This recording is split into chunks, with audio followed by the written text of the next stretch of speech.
Hello students, good morning. Learn 24 academy में आपका स्वागत है। देखिए स्टूडेंट्स, हम डेली बेस पे आपके लिए करंट अफेयर्स के लेक्चर लेकर आते हैं और ये जो करंट अफेयर्स के लेक्चर हैं ये सभी प्रतियोगिता परीक्षाओं में समान रूप से उपयोगी हैं। चाहे आप किसी भी एग्जाम की तैयारी कर रहे हों तो आज ही बिना देरी करे स्टार्ट करते हैं आज का लेक्चर। उससे पहले आपको थोड़ी सी इन्फॉर्मेशन देते हैं। देखिए ये जो लेक्चर्स हैं ये चाहे आप IAS की तैयारी कर रहे हों या फिर स्टेट पब्लिक सर्विस कमीशन की एग्ज़ाम की तैयारी कर रहे हैं या फिर SSC या फिर बैंकिंग या फिर इसके अलावा आप किसी टीचर्स के एग्ज़ाम की तैयारी कर रहे हैं या फिर अन्य कोई प्रतियोगिता परीक्षा की तैयारी कर रहे हैं तो ये लेक्चर्स आपके लिए रामबाण साबित हो सकते हैं। और इसके साथ साथ देखो हमारे द्वारा आपको दो प्रकार के लेक्चर अवेलेबल कराए जाते हैं। एक तो मॉर्निंग में करंट अफेयर्स के लेक्चर्स हैं और इवनिंग में हम आपको लेकर आते हैं गवर्नमेंट स्कीम्स के लेक्चर। तो इन दोनों को आप देख लेंगे तो आपकी तैयारी और ज़्यादा मजबूत हो सकती है और ज़्यादा टाइम के नहीं है, छोटे ज़्यादा बड़े नहीं बनाए जाते हैं, जिससे क्या होगा आप इनको जल्दी से कवर कर सकें।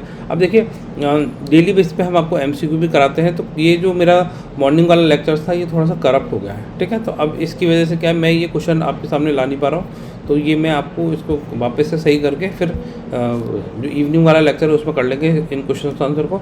तो बिना देरी करे करते हैं आज का लेक्चर स्टार्ट। तो देखिए यहाँ पर जो पहली खबर है तो यहाँ पर इसरो की एक रिपोर्ट पब्लिश हुई है जिसमें ये बताया गया है कि हिमालय के ऊपर जो बर्फ़ है वो पिघल रही है ना। और जो हिमालय जो ग्लेशियर्स हैं वो क्या है, उनके पिघलने के कारण यहाँ की जो लेक्स झीलें वो क्या है बढ़ रही हैं, उनका एक्सपेंशन हो रहा है। तो इन्हें बोला जाता है ग्लेशियल लेक्स। तो ग्लेशियल लेक्स क्या कर रही हैं, बढ़ रही हैं। क्यों बढ़ रही हैं, इसके पीछे सिंपल सा कारण ये बताया गया है कि भाई जो हिमालय पर्वत के ऊपर जो पहाड़ बर्फ़ के पहाड़ हैं वो धीरे धीरे क्या है पिघल रहे हैं और उनके पिघलने के कारण ही ये ग्लेशियर लेक्स का एक्सपेंशन हो रहा है। तो ये ग्लेशियर लेक्स का एक्सपेंशन होने के पीछे क्या कारण दिया है, मानव जनित जो जिस वजह से मानव ने जिस तरीके से तरक्की करी है और उसकी वजह से क्या हो रहा है, जो हमारा क्लाइमेट चेंज हो रहा है उसी की वजह से यहाँ पर हिमालय पर्वत में ये भी चीज़ देखी जा रही है। तो यहाँ पर क्या बताया गया है कि भारतीय अंतरिक्ष अनुसंधान संगठन इसरो ने दीर्घकालिक उपग्रह निगरानी के आधार पर यह बताया है कि हिमालय में पहचानी गई 27% से अधिक हिमनद झीलों का 1984 के बाद से काफ़ी विस्तार हुआ है।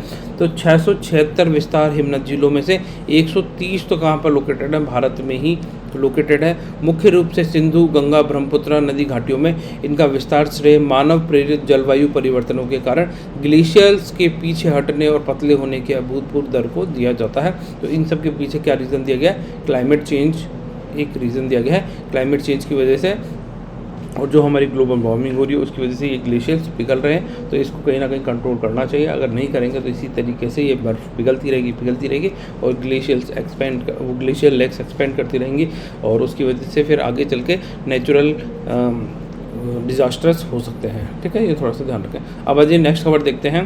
तो देखो नेक्स्ट खबर है OTC ड्रग से। तो ये OTC ड्रग होती क्या है, OTC ड्रग होती है ओवर द काउंटर।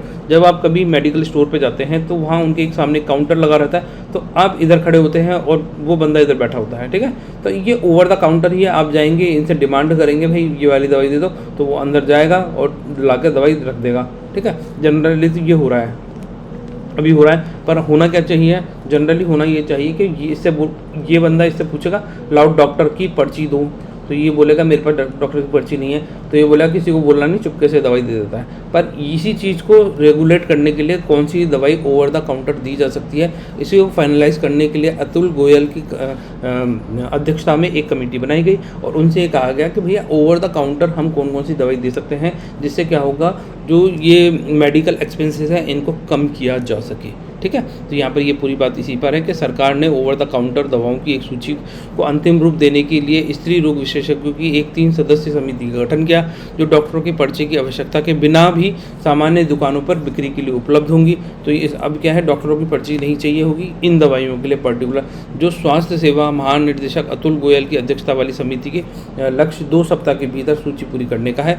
यह पहल दवाओं के लिए भारत की नई OTC नीति का ही हिस्सा है। तो नई क्या है, न्यू OTC पॉलिसी बनाई जा रही है, जिसकी वजह से क्या होगा, जिसका उद्देश्य यही है कि जो मेडिकल एक्सपेंसेस हैं उनको कम करना है ना। तो जिसका उद्देश्य है कि उपचार की लागत को कम करना है और सुरक्षा सुनिश्चित करते हुए स्व देखभाल को बढ़ावा देना है। तो ये थोड़ा सा ध्यान रख सकते हैं। आज ही नेक्स्ट चलते हैं। अब देखिए नेक्स्ट जो खबर है गवर्नमेंट अलाइज है ना।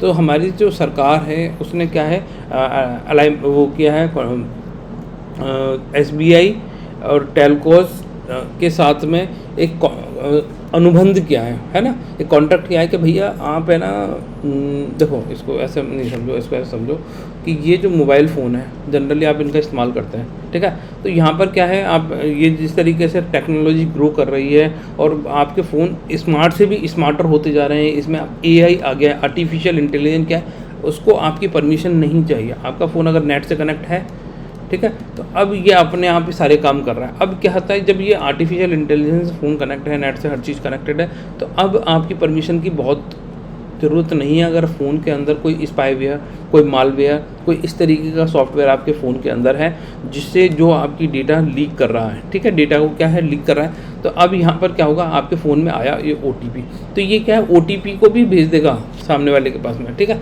अब ये क्या होगा, आपके फ़ोन में ना आकर ये डायरेक्ट कहीं और चला गया OTP। तो अब इसको पकड़ने के लिए गवर्नमेंट ने SBI के साथ में, SBI कार्ड्स के साथ में एंड पेमेंट कॉर्पोरेशन के साथ में ये अनुबंध किया है कि अगर इस तरीके का कोई भी मिसयूज़ होता है, OTP अगर भेज दिया जाता है, तो हम वो जो OTP कहाँ भेजा गया उसकी लोकेशन को ट्रेस कर सकें, उस बंदे का पता लगा सकें, ठीक है।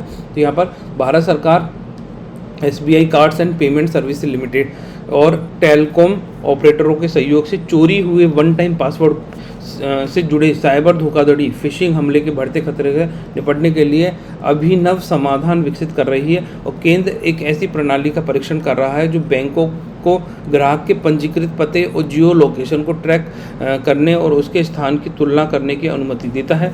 जहां OTP वितरित किया जा रहा है, ये थोड़ा सा ध्यान रखें, जिस लोकेशन पे आपको OTP भेज दिया गया है, किसी भी विसंगति के मामले में ग्राहक को संभावित फिशिंग हमले से बचाने के लिए सचेत करने के लिए इस तरह की ये टेक्नोलॉजी डेवलप की जा रही है। तो ये थोड़ा सा ध्यान रखना है। कौन कौन इसमें कॉर्पोरेट है, एक तो भारत सरकार है ना, भारत सरकार, SBI cards, payment service limited and telecom operator, ये सारे मिलकर ये वन टाइम पासवर्ड की चोरी को रोकने के लिए ये वो करा है, उन्होंने कॉन्ट्रैक्ट किया है, ठीक है।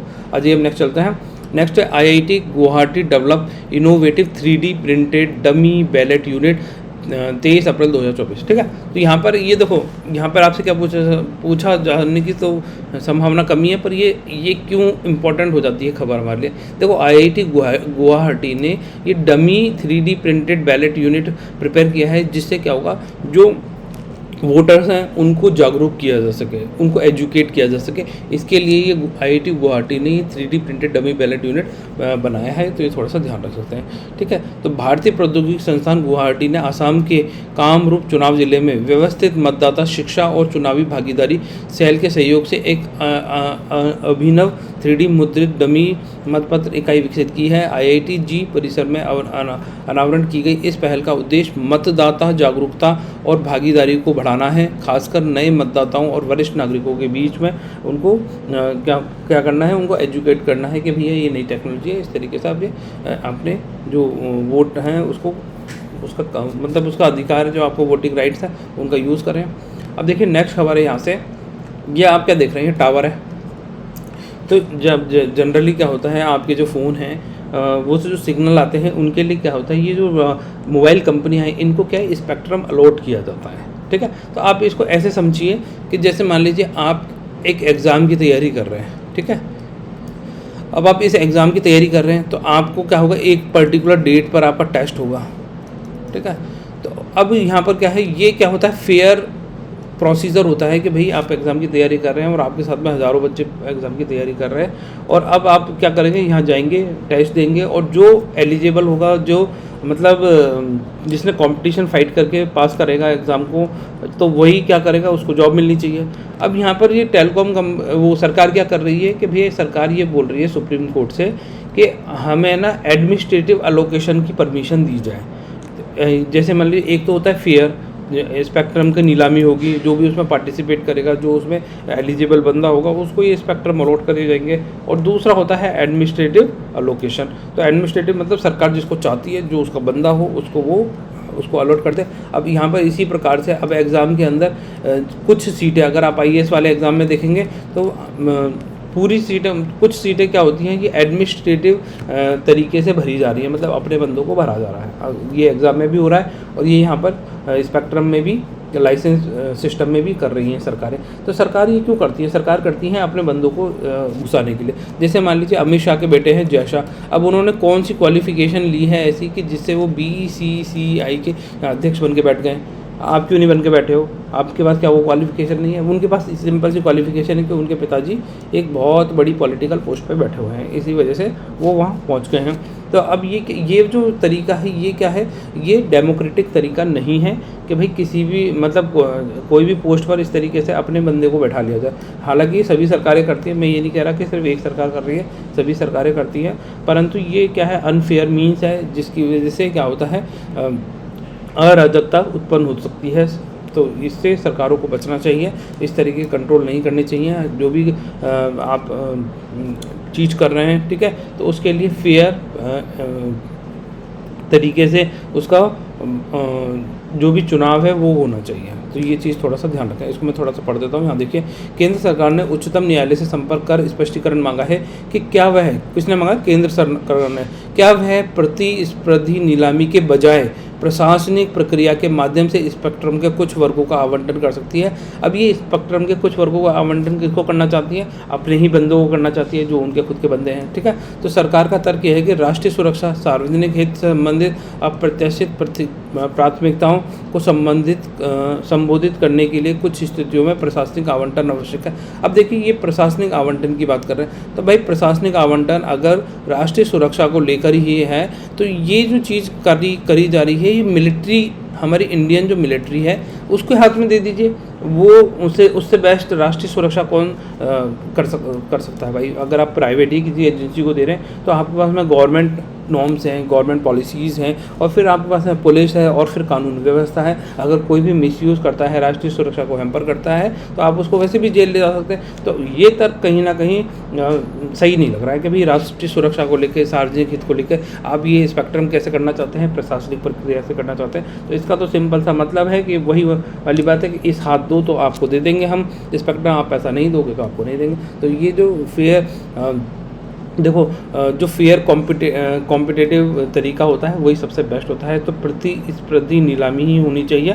बाकी तो आप बताइए कमेंट सेक्शन में आपको क्या लगता है कि किस प्रकार की नीलामी की जानी चाहिए। तो या जब तकनीकी या आर्थिक कारणों से नीलामी व्यवहार्य नहीं हो, देखो जब तकनीकी और आर्थिक कारणों से नीलामी व्यवहार्य नहीं होती है, तो तब क्या कर सकते हैं? तब जो गवर्नमेंट मशीनरी है उसके हाथ में दे सकते हैं। ऐसा कोई ज़रूरी नहीं प्राइवेट कंपनियों को दिया जाए। अगर प्राइवेट कंपनी को देते हैं तो उसको वो सिर्फ टेम्परेरी बेसिस पे ही होना चाहिए, और जब आप ये इस तरीके से प्रतिस्पर्धी नीलामी कर लें तो उसके बाद में उसको बहाल कर लेना चाहिए। तो सरकार ऐसा, देखो हमसे ज़्यादा इंटेलिजेंट है सरकार, करना चाहे तो कर सकती है, पर नहीं कर रही है तो फिर इसका मतलब क्या हो सकता है, आप खुद सोचिए, ठीक है। अब देखिए नेक्स्ट खबर है, Indian Navy women officer complete historic transoceanic expedition, ठीक है। तो ये जो इंडियन वुमेन है, दोनों इनके नाम आपको पता होने चाहिए। तो इन दोनों ने क्या किया है? देखो, भारतीय नौसेना की 2 महिलाएं अधिकारी, लेफ्टिनेंट कमांडर दिलान के और दूसरी हैं लेफ्टिनेंट कमांडर रूपा ए। तो ये दोनों नाम याद रखने, दिलान के और रूपा ए, ये भारतीय नौसेना की क्या है? कमांडर है, लेफ्टिनेंट कमांडर। इन्होंने क्या करा है? भारत की एक वेसल है ना, उसका नाम है भारतीय नौसेना सैलिंग वेसल तरनी पर लगभग 2 महीने के ट्रांस ओशियनिक अभियान को सफलतापूर्वक पूरा कर लिया है। तो इन्होंने ये इतिहास रचित दिया है, इन दोनों वुमेन्स ने। आप इनको थोड़ा सा ध्यान रख सकते हैं। इन दोनों महिलाओं ने क्या किया है? ओशियन का सफ़र किया है 2 महीने तक। ये इस तरनी जो हमारी नाव है ना, इसके ऊपर सफ़र करके एक ओशन से दूसरे ओशन को पार किया है, और फिर वो घूम घाम कर वापस से आ गई हैं। तो इसलिए काफ़ी ज़्यादा इंपॉर्टेंट भी हो जाती है। जब भी कोई वुमेन से रिलेटेड खबर होती है तो ये काफ़ी ज़्यादा इंपॉर्टेंट हो जाती है। यहाँ से क्वेश्चन पूछे जा सकते हैं, ठीक है। तो ये थोड़ा सा ध्यान रखें। तो इंडियन नेवल सेलिंग वेसल का नाम याद रख सकते हैं, INSV तरिणी, ठीक है। तो ये तरिणी आपको याद रखना है। ये क्या है? ये हमारी एक नाव है, एक तरीके से हिंदी में समझ लीजिए, ठीक है। ये उल्लेखनीय उपलब्धि हासिल करने वाली वे भारत की पहली महिला हैं जो 28 फरवरी 2024 को गोवा से रवाना किया गया था, और अभियान 21 अप्रैल 2024 को ही वो वापस लौट कर आ गई थी। फरवरी से मतलब अप्रैल तक का सफ़र इन्होंने तय किया है। तो तरिणी ने अपने बेस पोर्ट पर विजयी वापसी के साथ समाप्त किया है। ये इनके नाम याद रखने। महिलाओं के नाम क्या है? लेफ्टिनेंट कमांडर हैं ये, एक तो दिलान के और दूसरी हैं रूपा ए, ठीक है। ये थोड़ा नाम याद रखा है। अब अजी नेक्स्ट खबर है यहाँ से, India's jewellery export search in financial year 2024। तो देखिए जिस प्रकार से हमारी क्या है महंगाई बढ़ रही है, पर उसमें भी क्या है इंडिया की जो ज्वेलरी एक्सपोर्ट्स है ये बढ़ा है। तो ये थोड़ा सा ध्यान रखते हैं कैसे बढ़ा है, आज इसको देखते हैं। तो उद्योग के सामने आने वाली विभिन्न चुनौतियों के बावजूद भारत के आभूषण निर्यात, विशेष रूप से सादे सोने के आभूषण, ठीक है, तो 2023-24 में वित्तीय वर्ष फाइनेंशियल ईयर में महत्वपूर्ण वृद्धि देखी गई है। रत्न आभूषण निर्यात संवर्धन परिषद ने सादे सोने के आभूषण निर्यात में कितना 61.72% की वृद्धि दर्ज की, जो पिछले वर्ष की तुलना में कितना 4,199 मिलियन डॉलर की तुलना में 6,792 मिलियन डॉलर तक पहुंच गया है। ये थोड़ा सा ध्यान रख सकते हैं। अब देखिए नेक्स्ट खबर है जी जिनपिंग। तो जी जिनपिंग जो चाइना के प्रेसिडेंट हैं, तो takes direct control over the military. तो चीनी राष्ट्रपति जी जिनपिंग ने हाल ही में रणनीतिक सहायक बल, ठीक है, इसको इंग्लिश में क्या बोला जाए, स्ट्रेटेजिक सपोर्ट फोर्स SSF को भंग कर दिया है। तो इसका जो गठन किया गया था, इसकी स्थापना की गई थी 2015 में। ये जो स्ट्रेटेजिक सपोर्ट फोर्स है जी जिनपिंग के द्वारा वर्ष 2015 में इसकी स्थापना की गई थी। तो SSF जो कभी साइबर और अंतरिक्ष युद्ध क्षमताओं को एकीकृत करने वाली एक अत्याधुनिक इकाई थी, को 3 अलग अलग संस्थाओं में पुनर्गठित किया गया था। तो कौन कौन सी संस्थाओं में, सूचना सहायक बल जिसे इंफॉर्मेशन सपोर्ट फोर्स बोला जाता है, दूसरा एरोस्पेस फोर्स हो गया, और तीसरा हो गया साइबर फोर्स, ठीक है। तो इन तीनों में इसको बांटा गया था, स्ट्रेटेजिक सपोर्ट फोर्स को SSF को इन तीनों में डिवाइड किया गया था। ये थोड़ा सा ध्यान रखना है। अब इसको क्या है जी जिनपिंग ने भंग कर दिया है और सारा मिलिट्री का कंट्रोल अपने हाथ में ले लिया। तो ये थोड़ा सा ध्यान रख सकते हैं। तो ये सुधार केंद्रीय सैन्य आयोग के तत्वाधान में आयोजित किया गया था, जिसमें प्रत्यक्ष नियंत्रण सुव्यवस्थित कमांड लाइनों पर जोर दिया गया था। अब देखिए नेक्स्ट खबर है वासा वन। ये वासा वन क्या है, ये एक AI मॉडल है। तो ये किसका मॉडल है, माइक्रोसॉफ्ट का new image to video AI model है। तो ये थोड़ा सा ध्यान रख सकते हैं। वासा वन का संबंध कैसे है, माइक्रोसॉफ्ट से। ऐसे ही पूछा जाएगा सिंपल सा क्वेश्चन कि वासा वन अभी हाल ही में चर्चा में रहा है, ये क्या है, किसका, इससे किसका संबंध है, माइक्रोसॉफ्ट का संबंध है। ये एक AI मॉडल है, आर्टिफिशियल इंटेलिजेंस जनरेटेड मॉडल है, जो अलग अलग फेस के एक्सप्रेशंस आपको रिप्रेजेंट करके बताता है। ये थोड़ा सा ध्यान रख सकते हैं। तो माइक्रोसॉफ्ट का नया पेश किया गया VASA one AI model generative artificial intelligence के क्षेत्र में एक महत्वपूर्ण प्रगति का प्रतिनिधित्व करता है। ये AI मॉडल केवल एक पोर्ट्रेट फोटो और संबंधित भाषा ऑडियो ट्रैक से हाइपर यथार्थवादी बातें करने वाले चेहरे बनाने की क्षमता रखता है। वासा नाम विजुअल आर्टिफिशियल स्किल के लिए है। तो वासा की फुल फॉर्म क्या हो जाएगी, विजुअल आर्टिफिशियल स्किल। तो ये थोड़ा सा ध्यान रख सकते हैं। जो ऑडियो इनपुट के साथ स्क्रीनाइज किए गए सजीव अभिव्यंजक चेहरे और एनिमेशन उत्पन्न करने वाले मॉडल के फोकस को उजागर करता है। फिर उसके बाद आ जाइए नेक्स्ट खबर देखते हैं। तो देखो यहाँ पर खबर है व्हाट इज़ रवांडाज स्कीम। तो रवांडा स्कीम है क्या, या रवांडा आइसलैंड प्लान है क्या। तो ये देखिए, ये हैं यूके के प्रेसिडेंट, ठीक है, यूके के प्राइम मिनिस्टर, सॉरी, ठीक है। तो यूके के प्राइम मिनिस्टर यहाँ पर आपके सामने हैं। तो अब ये बताइए कि रवांडा स्कीम क्या है। तो सबसे पहले आप रवांडा की लोकेशन देख लीजिए। रवांडा ये रहा। रवांडा के अगर आसपास की कंट्रीज़ की बात करें तो democratic Republic of Congo DRC ये रहा। अगर रवांडा तो ये युगांडा है ऊपर वाला। अगर हम यहाँ बात करें तो ये तंजानिया है, इधर केनिया है, ठीक है। तो ऐसे याद रख सकते हैं इनके। और ये बुरुंडी है नीचे की तरफ। तो ये आप इनके यहाँ पर है बुरुंडी, बिल्कुल जस्ट नीचे, ठीक है। तो ये थोड़ा नाम याद रख सकते हैं। रवांडा ये रहा। आप रवांडा की लोकेशन देख सकते हैं। लेक किवू यहाँ पर है। और इसके अलावा अगर आप बात करें तो ये कौन सी लेक है बताइए, वो रिवर है, ये कौन सी रिवर का नाम बताइए। लेक तो ये लेक किवू हो गई। आ जाओ यहाँ पर। अब देखो यूके की रवांडा योजना आधिकारिक तौर पर अप्रैल 2022 में प्रधानमंत्री बोरिस जॉनसन के प्रशासन के तहत शुरू की गई थी। तो ये एक विवादास्पद प्रवासन नीति है। देखो यहाँ पे क्या है, यूनाइटेड किंगडम यूके में अगर कोई इलीगल माइग्रेंट आ रहा है या फिर यहाँ पे प्रवास करने कोई आ रहा है तो उसको क्या है, कहाँ भेज दिया जाता है, रवांडा भेज दिया जाता है। उसको अगर अपने देश में नहीं रखना है, मतलब यूके में नहीं रखना है, यूके में किसी तरीके से घुसपैठिया घुसा है तो उसको कहाँ भेज दिया जाएगा, उसको रवांडा भेज दिया जाएगा। तो ये रवांडा आइसलैंड प्लान, ठीक है। तो आधिकारिक तौर पर अप्रैल 2022 में प्रधानमंत्री बोरिस जॉनसन के प्रशासन के तहत शुरू की गई एक विवादास्पद प्रवासन नीति है। कब स्टार्ट की गई थी, अप्रैल 2022 में, ठीक है। जिसे शरण चाहने वाले को रवांडा में फिर से भेजकर यूके के अनाधिकृत आगमन को रोकने के लिए डिज़ाइन किया गया था। यूके में अगर कोई इलीगल माइग्रेंट घुसा है तो उसको कहाँ भेज दिया जाता था, उसको रवांडा भेज दिया जाता है। ज़्यादा था भेज दिया जाता है। इस व्यवस्था के तहत जो व्यक्ति अनाधिकृत तरीके से ब्रिटेन पहुँचते हैं या ब्रिटेन में घुस जाते हैं, विशेष रूप से 1 जनवरी 2022 के बाद, तो वे रवांडा में निर्वासित किए जाने के लिए पात्र होंगे। उनको रवांडा में क्या कर दिया जाएगा, माइग्रेट कर दिया जाएगा, जबकि उनके शरण दावों का मूल्यांकन किया जाता है। पर उनका जो आइसलम क्लेम है वो भी देखा जाता है, परंतु उनको कहाँ भेज दिया जाएगा, रवांडा भेज दिया जाता है, रवांडा आइसलम प्लान में। ठीक है, ये थोड़ा ध्यान रखें। अब देखिए व्हाट इज प्रोजेक्ट निम्बस। तो प्रोजेक्ट निम्बस का संबंध किससे है, तो ये आपको पता होना चाहिए। तो प्रोजेक्ट निम्बस क्या है, गूगल अमेजन के साथ इजराइल को उन्नत AI artificial intelligence capable cloud computing प्रदान करने का प्रोजेक्ट है, जो किसका है, गूगल का, अमेजन का, ये दोनों क्या मिलकर कर रहे हैं, इजराइल को एक उन्नत क्लाउड सेवाएं जो आर्टिफिशियल क्षमताओं से लैस है, ऐसी सेवाएं किसको प्रोवाइड करेंगे, इजराइल को प्रोवाइड करने के लिए ये प्रोजेक्ट निम्बस लॉन्च किया गया था। कब किया गया था, 2021 में। तो इतना पता होना चाहिए। अब ये चर्चाओं का विषय क्यों रहा, चर्चाओं का विषय इसलिए रहा क्योंकि गूगल ने क्या होगा, अपने 20 कर्मचारियों को निकाल दिया था।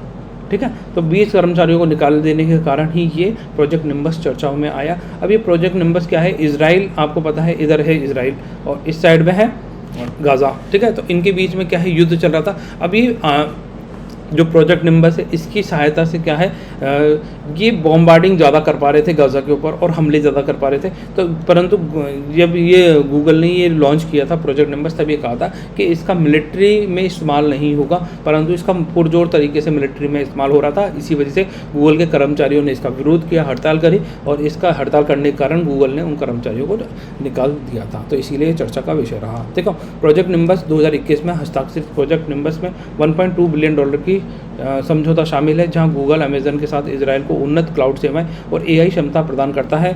तो विवाद विशेष रूप से इस आरोप के इर्द गिर्द घूमता है कि ये प्रौद्योगिकियां गाजा में चल रहे संघर्ष के दौरान सैन्य कार्रवाइयों का समर्थन कर रही थी।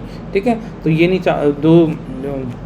जिन्होंने विवाद किया था तो वो क्या ह्यूमनिस्टिक नेचर के थे, और उनका ये मानना था कि भाई इस तरीके से जो सैन्य कार्रवाइयों का अगर गूगल की कंपनी समर्थन करेगी तो फिर ऐसे कैसे काम चलेगा। ठीक है, तो वर्ल्ड में अगर दुनिया में पीस एस्टेब्लिश करनी है तो आपको कुछ मेजर डिसीजंस लेने पड़ते हैं, कभी कभी आपको कुछ चीज़ों को नज़रअंदाज भी करना पड़ता है। ऐसा नहीं है कि आप युद्ध को सपोर्ट करेंगे तो वर्ल्ड में पीस आ जाएगा। युद्ध किए जाते हैं, परंतु युद्ध हमेशा फ़ायदेमंद नहीं होते, और युद्ध हमेशा किस पे ख़त्म होते हैं, ट्रीटी पे ख़त्म होते हैं। तो हमेशा याद रखना, कोई भी युद्ध ऐसा नहीं है जो हज़ारों सालों कंटिन्यू चलता रहे। युद्ध होता है, परंतु उसके अंत भी होता है, समाप्त भी होता है, और समझौते के साथ होता है। पीस एग्रीमेंट होते हैं हमेशा। हर देख लेना, किसी भी युद्ध का परिणाम यही निकलता है कि लास्ट में दोनों पार्टीज आके बैठेंगी, पीस एग्रीमेंट करेंगे, और फिर यही बात करेंगे कि अब हम आप पे हमला नहीं करेंगे, आप हम पे हमला नहीं करोगे, और हमारे बीच में जितना भी कॉन्फ्लिक्ट था उसको यहीं समाप्त करते हैं। तो युद्ध करने से पहले भी किया जा सकता है, पर युद्ध करने से पहले दोनों को लगता है कि हम ज़्यादा ताकतवर हैं।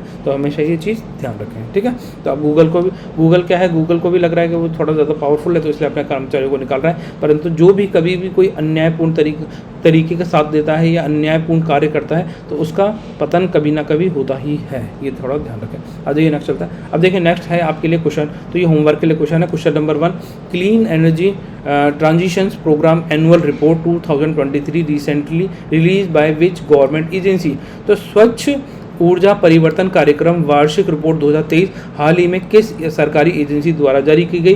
तो अंतर्राष्ट्रीय ऊर्जा एजेंसी, ऊर्जा दक्षता ब्यूरो, विद्युत मंत्रालय और पेट्रोलियम प्राकृतिक गैस मंत्रालय। तो जल्दी से बताइए इनमें से किसके द्वारा ये clean energy transition programme annual report 2023 release की गई है। तो International Energy Agency, Bureau of Energy Efficiency, Ministry of Power, Ministry of Petroleum and Natural Gas. अब नेक्स्ट क्वेश्चन है question number 2, Point Calimere wild sanctuary recently seen in news is located in which state. तो Point Calimere वन्य जीव अभ्यारण्य जो हाल ही में खबरों में रहा किस राज्य में स्थित है, केरला, तमिलनाडु, आंध्र प्रदेश या महाराष्ट्र। तो देखिए स्टूडेंट्स, अगर आपको हमारे लेक्चर पसंद आते हैं तो लेक्चर को लाइक कर दीजिए, चैनल को सब्सक्राइब कर लीजिए। आपकी कोई क्वेरीज हैं, कोई सजेशन है तो उसके बारे में आप कमेंट सेक्शन में लिख सकते हैं। तो फिर स्टूडेंट मिलते हैं नेक्स्ट लेक्चर में, तब तक के लिए बाय। आप सब लोग खुश रहें। और देखिए इवनिंग में हमारे द्वारा आपको गवर्नमेंट स्कीम्स कराई जाती हैं। अभी एजुकेशन बेस्ड गवर्नमेंट स्कीम चल रही हैं, तो आप देख सकते हैं। इसके अलावा भी जो अन्य गवर्नमेंट स्कीम है वो भी वहाँ पे चलती रहेंगी। तो ये दोनों लेक्चर्स आपके लिए रामबाण साबित हो सकते हैं। तो आ जाइए क्या फिर मिलते हैं नेक्स्ट लेक्चर में, तब तक के लिए बाय। आप सब लोग खुश रहें, अपना ध्यान रखें।